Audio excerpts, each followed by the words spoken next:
cette nouvelle vidéo. Aujourd'hui, on va analyser cette partie de la ronde 5 du tournoi de Dananx. C'est parti, je suis avec les pièces noires et ici, mon adversaire commence avec E4. Ok, E4 tranquillou, je joue E5. Je me suis dit, bon, je peux jouer à la sicilienne, je peux jouer à la carreau 4. Encore une fois, j'ai envie de jouer simple. Ok, je balance E5, cavalier F3 et je joue cavalier C6 en me disant... Encore l'ouverture triangulaire peut-être avec Bishop C4, comme on dit en anglais, hein, donc fou C4. Mais il me joue fou B5. Et je suis en train de me dire, ça fait quand même à peu près 2 fois que des gens me jouent quand même Bishop B5. Et je n'arrive pas à dire en français. Fou B5, l'espagnol. Et je me suis dit, en plus que je déteste l'espagnol, il me le joue super beaucoup dans ce tournoi. Bon, ok, je joue fou C5, tranquillou. C3 a été joué, ok. Et je joue D6. La première gaffe ici dans cette partie. Alors déjà, normalement, je suis pas censé faire de gaffe parce qu'à 1700 Elo, ça commence normalement à augmenter comme niveau. Et ici, il joue petit roc. Mon adversaire, il n'a pas vu la menace avec D4 quand même qui... Je crois qu'il s'est enfermé un fou quand même. Ouais, je crois que le fou, il était presque mort. Mais bon, il l'a pas vu, il a joué petit roc et donc là je suis trop content.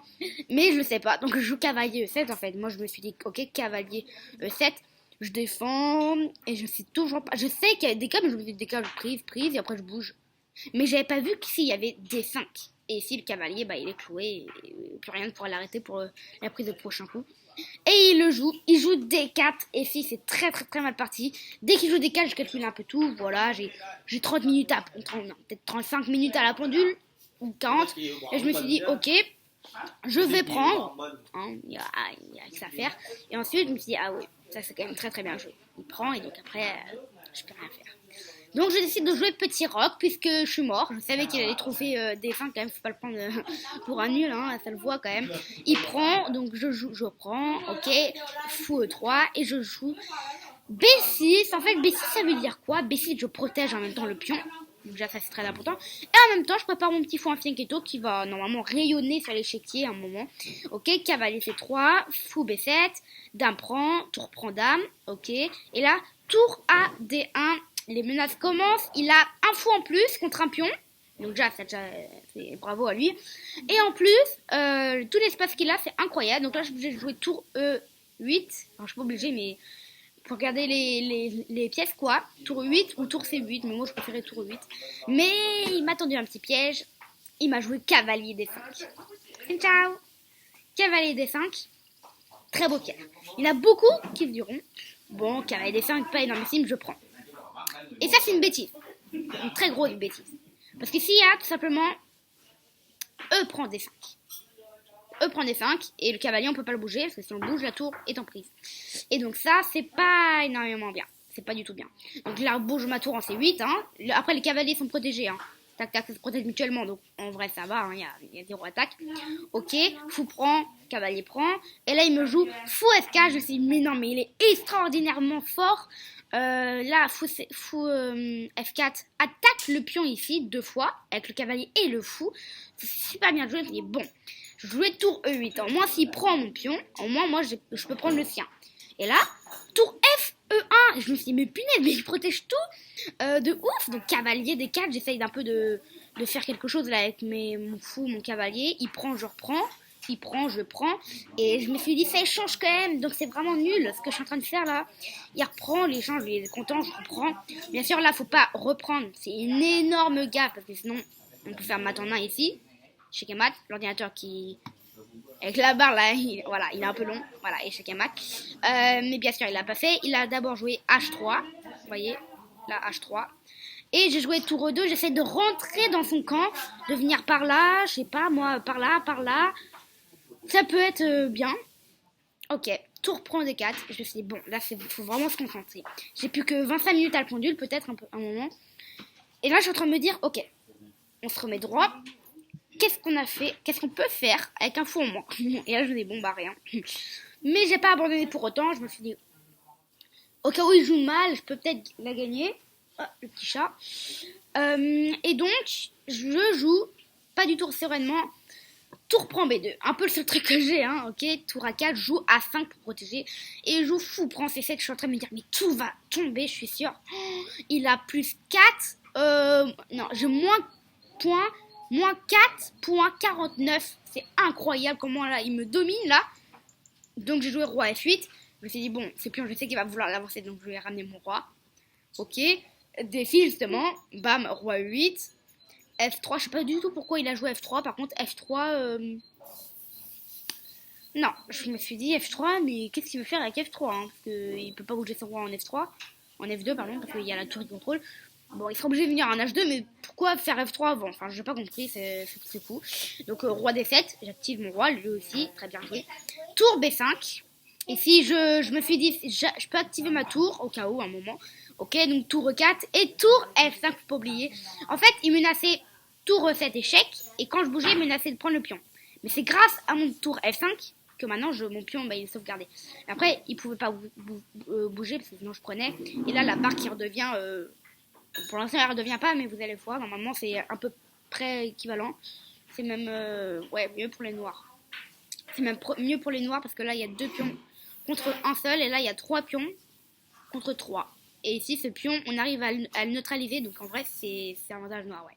Et en plus, cette tour, elle peut pas bouger. Parce que sinon, il y a le pion. Donc, ça, ouais, c'est vraiment avantage noir. Donc, voilà. Donc, c'est pour ça que je jouais tour F5. Et il a joué roi G3. Et je me suis dit, bon, je sais pas s'il veut faire avec son roi, peut-être venir ici. Non, c'est pour ça que j'ai joué B5. Mince, c'était pas du tout pour ça en fait. Alors B5 déjà, je me suis dit B5, ça peut être bien. Mais c'est pas du tout pour ça, hein. J'avais pas vu pour l'instant roi G4, je me suis trompée dans la logique. B5, je me suis dit s'il prend, je prends. Et quand même, j'ai... Bon, après c'est 1-1. De toute façon, ça sera toujours... Voilà. Il a joué tour D4 et j'ai joué A4. Tour D4, en fait, son but c'est de le prendre sans que je puisse reprendre parce qu'un tour protégerait et c'est tout en fait. Et il aurait gagné un pion. Donc c'est pour ça que je jouais A4, normal. Il joue F4 et je me dis, bon, c'est bizarre quand même. Il veut venir là ou là, il y a un problème. Donc je joue H5 cette fois-ci. Là, je joue bien là. H5. Il bouge son roi et je me suis dit, bon, c'est bizarre quand même. C'est pas comme ça qu'on active son roi. Hein. C'est pas en se déplaçant à droite ou à gauche qu'on va activer son roi. Franchement, je vois pas du tout ce qu'il veut faire. Bon, tour C5 et là, il joue A3. Et là, j'ai plus que peut-être 20 minutes. Ouais, je joue plutôt vite là pour l'instant. 20 minutes à la pendule. Et je me dis, qu'est-ce que je joue? Je le voyais très très bien. Je le voyais très très bien. Qu'il y avait tour C3 échec. Et qu'ensuite, j'allais pouvoir prendre le pion. Mais je me suis dit, il va activer son roi. Et je pensais que c'était ça qu'il voulait faire. Il va activer son roi. Je prends le pion. Et ensuite, bon, j'ai 2 pions passés liés, protégés. Mais je me suis dit, son roi, il peut être très très fort. Et c'est pour ça que j'ai pas voulu le faire. J'ai trop eu peur de le faire. C'est pour ça que j'ai joué F5 avant. Je me suis dit, s'il le voit pas maintenant, il va pas le voir après. Donc après, je pourrai le faire. Et là, son roi pourra plus s'activer et je serai content. Sauf qu'il le voit, tour D3, donc bien joué. Et joue tour C1 pour me dire, ouais, peut-être quelques échecs, ça peut être sympa. Et il joue G4. Et là, je suis en train de me dire, il a fait une bêtise. Il a fait une bêtise, je prends en G4, il reprend en G4, et je joue tour F1, échec. En fait, le truc, c'est que s'il bouge son roi ici ou ici, voilà, par exemple ici, et bah il y a le pion qui est en prise. Et après, s'il prend, je prends, et s'il avance, s'il prend, bah je prends, donc simple. Et s'il avance, je joue tour G4, échec, et ensuite je récupère le pion ici, en G5. Donc, je me suis dit, il a fait une bêtise s'il fait ça. Et donc, ce qu'il a joué lui, c'est roi G3. Bon, là, ça protège le pion, on se dit, ok, c'est bon, il a plus rien à craindre. Sauf que ce que j'avais vu, moi, c'était tour G1, échec. Et là, c'est pas la même chose. Au prochain coup, on prend le pion. Avec notre tour ou avec le pion. J'ai réfléchi un peu, je me suis dit, bon, on va prendre avec la tour.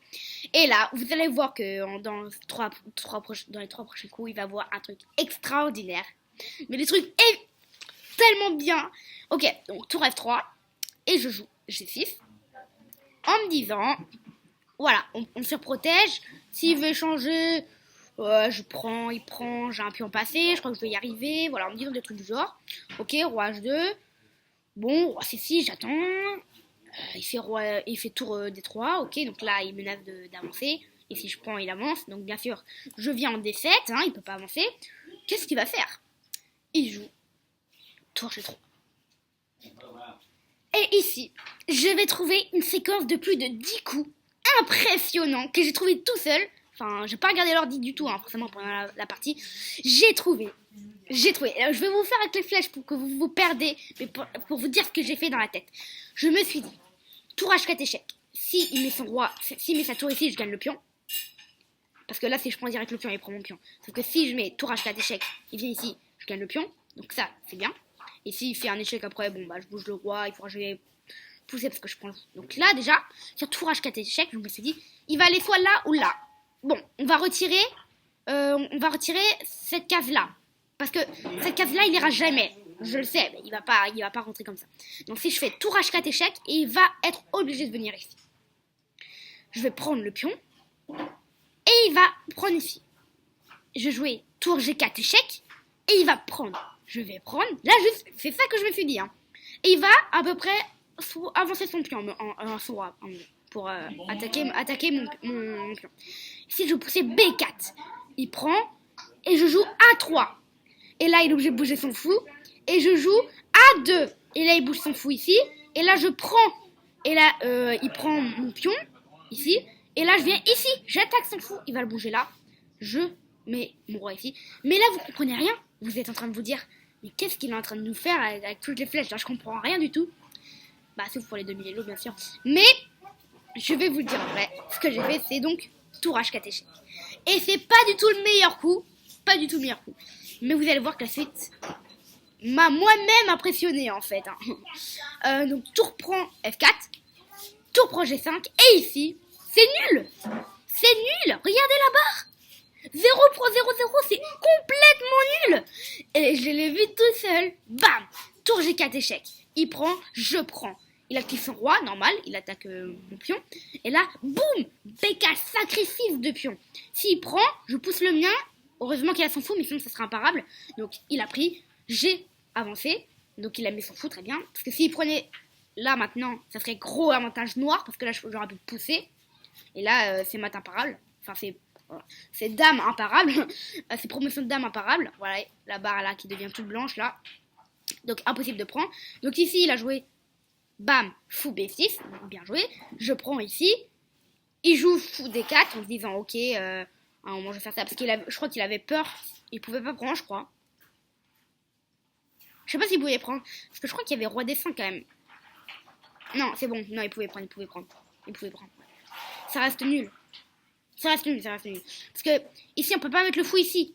Donc, dès qu'il pousse, on n'aura pas le fou ici. Mais le toc, c'est sur la diagonale. Donc, on peut ramener le fou ici pour le mettre ici.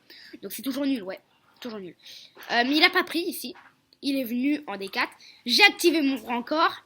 Il est venu avec son fou ici. Bam. Et depuis tout à l'heure, je fais que les meilleurs coups. Hein. Enfin, je fais que les meilleurs coups là. Depuis là, meilleurs coups. 1, 2, 3, 4, 5, 6, 7, 8, 9. C'est pas un meilleur coup, mais c'est quand même 10, 11, 12.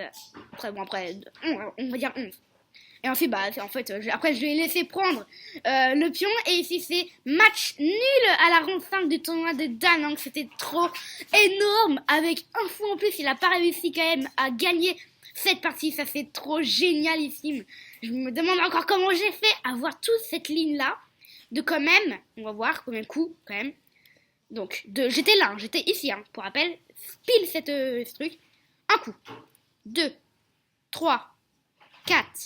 5, 6, 7, 8, 9, 10.